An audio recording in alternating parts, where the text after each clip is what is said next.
প্রিয় দর্শক, আসসালামু আলাইকুম। আপনাদেরকে আজকে নিয়ে আসলাম আমাদের মিনি বিশ্ব ইজতেমা রংপুর শাখায়। প্রতি বছরের ন্যায় এবারও অনুষ্ঠিত হচ্ছে।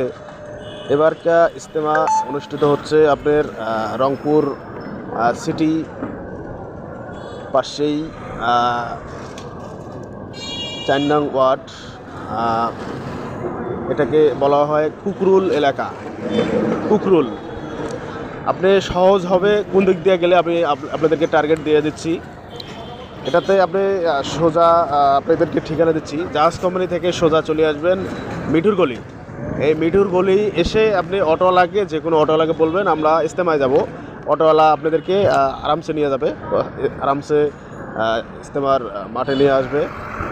আপনার মিঠুর গলি থেকে ইজতেমা মাঠ অটোতে 10 টাকা নেবে পার একজন। এখানে এসে দেখবেন বিশাল মাঠ বানানো। এখানে প্রতিদিন হাজার হাজার লোকে কাজ করতেছে। একবারে রোড প্লেস, অনেক সুন্দর আবহাওয়া এবং জায়গা। এনে সব ফাঁকা মাঠে এই ইজতেমা অনুষ্ঠিত হচ্ছে। তাই যে যেখান থেকে আসতেছে এখানে ইজতেমা উপভোগ করতে এবং অনেক সওয়াবের আশায় অনেকে আসতেছে, কাজ করতেছে। তাই আপনারা নিজেরা এসে কাজ 1 ঘন্টা আধা ঘন্টা হলেও কাজ করে দিয়ে যান। এখানে অনেক লোকের দরকার। ভিডিওটা কেমন হয়েছে অবশ্যই কমেন্টে জানাবেন এবং ভিডিওটা বেশি বেশি শেয়ার করবেন। সবাইকে ধন্যবাদ।